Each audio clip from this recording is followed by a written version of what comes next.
Let's go.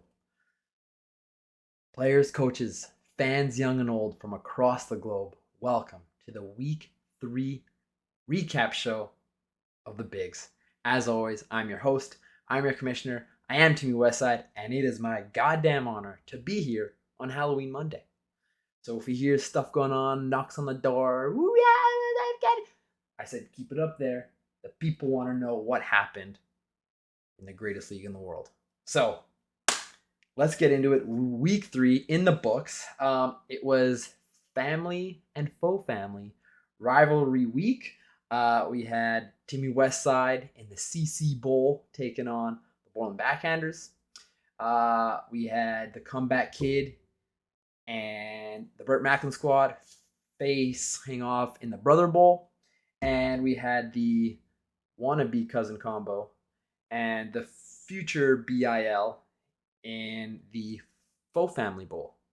Um, 5 out of the 6 teams were divided by 14 points. So every week, every game means so much. As we know, no spoilers. Always good in person viewing party. The fans love to see it. Next time, we'll get the fucking GoPro. We'll get some video. We'll give the people what they want. They want to see your faces too, not just my ugly mug. 3 things happened this week. A historic streak ended. Now there are no more undefeated teams this year. A big confidence builder. And one of the most ridiculous, heartbreaking, shocking, up and down roller coaster rides in Big's history. We'll get to that. No spoilers. But as always, he's earned the right, at least for one more week, to start off with Rubber Puckies taking on the Breakfast Club. And this time, no, the streak is broken. The Breakfast Club topple the Puckies 214.9 to 193.1. I'm bringing it up here, but it doesn't really matter. Love how this is starting, so I'm not going to restart. Second time in 2 weeks that the Breakfast Club is now second time in 3 weeks that the Breakfast Club is the top go-getter of the week. Look out, folks. According to the standings, I don't know what the game tires are, the game breakers are. He's in first place. Look out. He's got a hot team. And he did it by breaking the streak of the champ. 9 games, 10 games will go down in the books. Don't worry. I'll get the history book out. I'll write it down. You're in there for good, buddy. He was the only team this week. I'm talking about the Breakfast Club. Only team this week to have 200 plus points. And he did it with, I mean, you knew this guy. You know, he was in the, he helped his team win it, but it came from other people's players. This week, Connor Big Dick McDaddy said, this fucking big ass rubber pucky piece of shit thinks he's just gonna float on through here. Nuh-uh. Fucking 26.4 points. Led the way along with Flurry with 22.6 and Pasta with 21.4. He had 3 out of the top 4 players and goalies. Top 3 out of the top 4. Monster of a week. And he did it with a lot of his top dogs being top dogs. He had 12 out of 18 skaters were actually under 10 points, but those other, quick math guy, 6. I mean, strap on the big old hiking bag, the ones that look like a balloon, pulls up their fucking steel toe boots and just carried this caravan to a 214 point victory. He also had a 70-point night, not a big deal. And along with his top 2 forwards, His goalies were lights out. Fleury led the way, but as a squadron, they went 6-2 with 52.3 points. Might be top of the league. Not sure. Regardless, that's how you get it done. That's how you snap the 10-game skid streak. Rubber Puckies, tough way to lose the streak, especially when you're the second highest point total of the week. It's when that happens, you lose to the only guy. You play the only guy that could have beat you. One of the worst bad beats there is. We'll talk about a really bad beat later. No spoilers. Despite how good of a week you did have, Larry just kept it out of reach all week. There was a time on Saturday when we were chatting, smoking, drinking, eating, where you... But he said, no, cut that cord off right now. I'm taking this week. Your top three was JT Miller, Matty Tkachuk, and Jay Falk. 18.1, 15 points, 15 points respectively. Saturday, as I said, you got as close as you could have, and you put up 69.2 points, just 0.8 points away from the coveted 70-point mark. It still wasn't enough.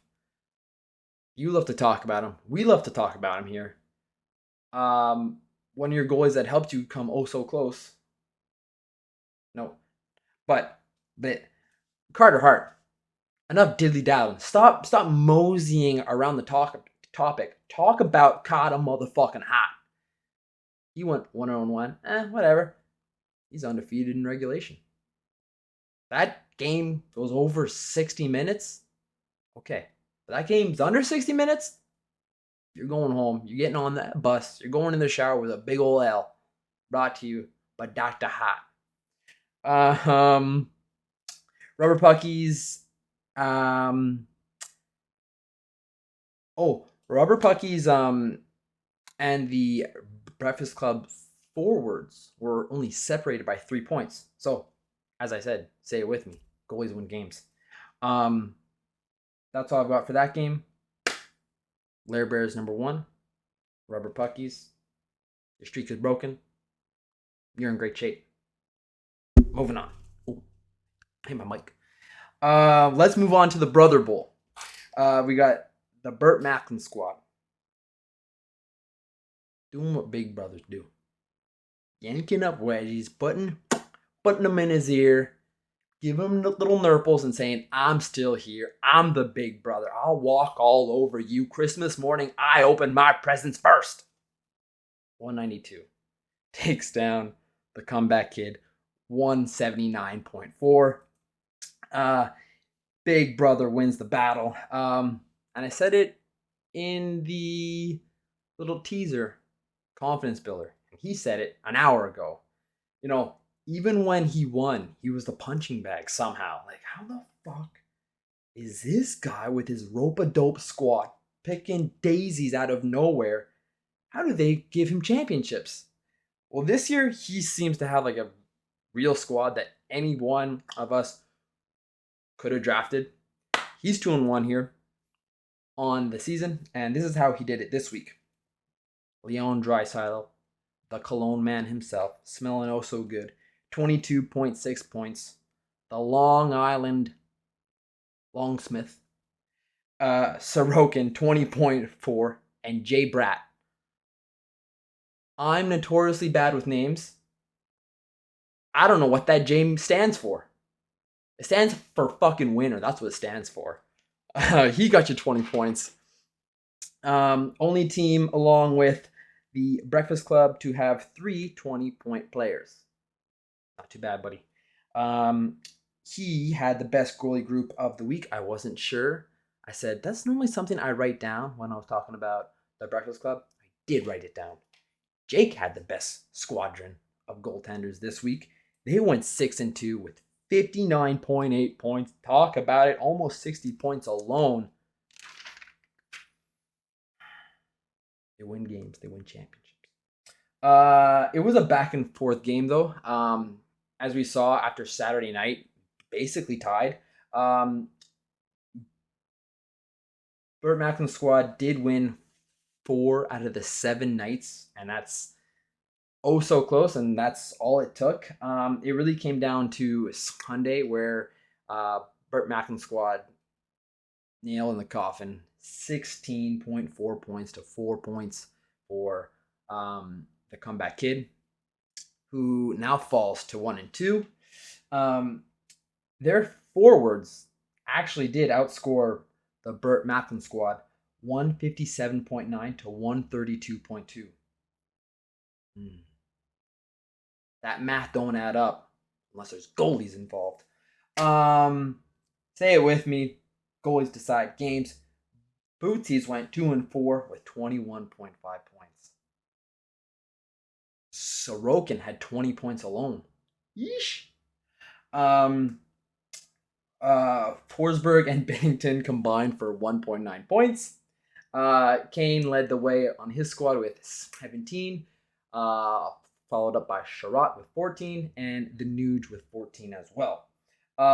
He was the lowest scoring team of the week, so even though he was oh so close heading into that last game, justifiable loser. Which segues to the game. There was a loser. I don't know if it was justified. The gods see all this hard work I've been doing with all my notes and stuff. And they say, you know what, Kamish? You've been repping this league. We're going to give you a little fairy dust. We're going to sprinkle in a couple points. Wasn't me. Timmy Westside wins the Cousin Combo Bowl. 185.6 to 182. How do you do it? I still don't know. Story time here. A lot of X's and O's. I love to break down the numbers, but sometimes the narrative tells the better story. And last night, I realized I was sitting in bed, like, refresh. Maybe something will happen. I don't know. Refresh. And I see Timmy Westside 181.2. Rolling backhanders 181.4. 0.2 points. Fuck me. I'm going to bed. And I thought, like, went to bed so mad, so dejected over something so stupid, but it's not. It's amazing. I was completely ready. You guys heard on Saturday night. I was completely ready to turn on this camera and just rip my team to the entire world.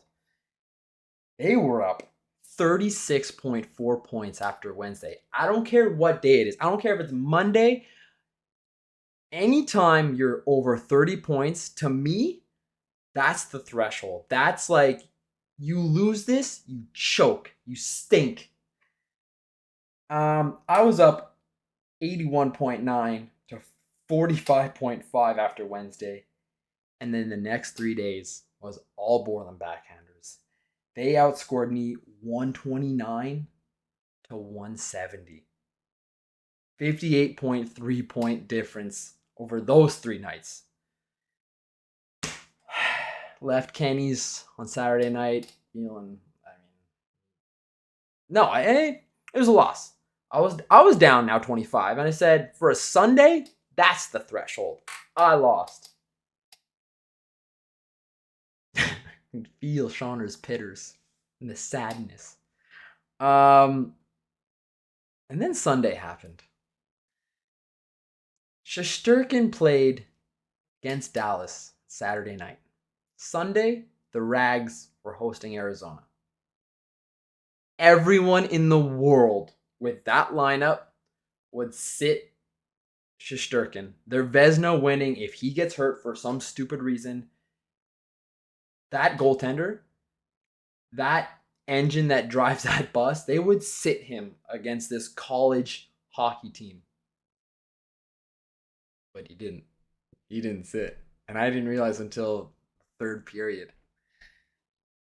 That was the first wind of change. The the trees shifted, the air got chiller. And then how did it end? Eichel scored to beat Helly and the Jets in overtime. I get the points, but I lose the 5. So I'm down like 4 points or like 3.5. And then Zegras comes back with the Ducks to beat Toronto. Sorry, Larry. In overtime. He gets me 3 points. So I'm like, it still wasn't enough. There's no way around it. I got 32.8 points to his 7.4 on Sunday. And I thought that was done. Wrong. Winner, winner, chicken dinner. Wake up. Wasn't pretty, but Shesterkin 19 points. Hellebuck 15.5. Cooch 13.4. Up against his big 3. Carlson 18.2. Caulfield 14. What a night he had. Oh my God. We were all stroking him. The double wrister. And I was just crying in the corner. And Brett Burns 11.4. His forwards outscored mine 157.6 to 140.4. Say it with me. You see him in my top 3. Goalies 45.2 to 24.4. I'm 2-1. He's 0-3. I've talked too much. So it's time to hear from Mr. Borland himself. I caught up with him last night. And I said, kiddo, take us through that loss. Here's what he had to say. Joined now by the coach of the Borland Backhanders. Shauner, listen, hate to rub salt in the wound because that heartbreaking loss came to Timmy Westside. But honestly, just want to know the ups and downs. It's a long year, but what is the mood in the Borland Backhanders locker room right now? We feel cheated. I was ready to write a 20-page dissertation to ESPN calling out our own commissioner for giving himself extra points the night after. This is slander. Honestly, it hurts mostly because I didn't just lose straight up to you. Lost with extra points added. It's almost like in an F1 race. I mean, I didn't have too much to do with it, but when they get, smacked with penalties, 5 seconds, 10 seconds, they end up losing points. No, that's not only did I gain a few points, but I still lost. So right now, it's difficult, but like you said, it's a long, long year. We've had previous champions that were once 0-4 to start. We've had previous losers that were, I'd say 7-2, still going to the bowl. So listen, here, me last year, I started hot and then I shit my pants. Yeah. So, I thought my team fought hard on Saturday, at least made it interesting. We're still the lowest twosome out of the bigs. So there's still work to do. We'll leave it at that. Hey, coach, that's fine. And you know what? I thought there was the slimmest backdoor chance of maybe getting like a PIM or something that they didn't cramp. But I got 4 extra points. Ridiculous. Anyways, it's not about me. So it's like an extra PP goal, which I understand. It happens, right? It happened to me. We went to Buffalo. I was down 2 points. I won by 2 points against Boots a few years ago. It happens. It sucks to be on the shitty end of it, but that is the perfect segue to my last question. And I'll let you go because I know you got a lot of work to do. You just mentioned him. Arguably your most hated rival. A lot of talk about splooges on the faces and on the backs last year. Next week, you play the comeback kid. Let's just talk about that and what a win this week would mean after last week. So first off, the sole reason that I hate him is just because of his name. If it was any other name in the world, I wouldn't give a shit. But because it's the comeback kid, and it could apply to just being down 1 point on Monday night, and then he comes back, wins Sunday, and he's still okay back on it. Oh, I'm so good. Shut up. All right, buddy. Shut up, you little stupid. Anyway, what was the second half of that question? I just this got off the rails fast. Heading into this week, just what are you telling your team?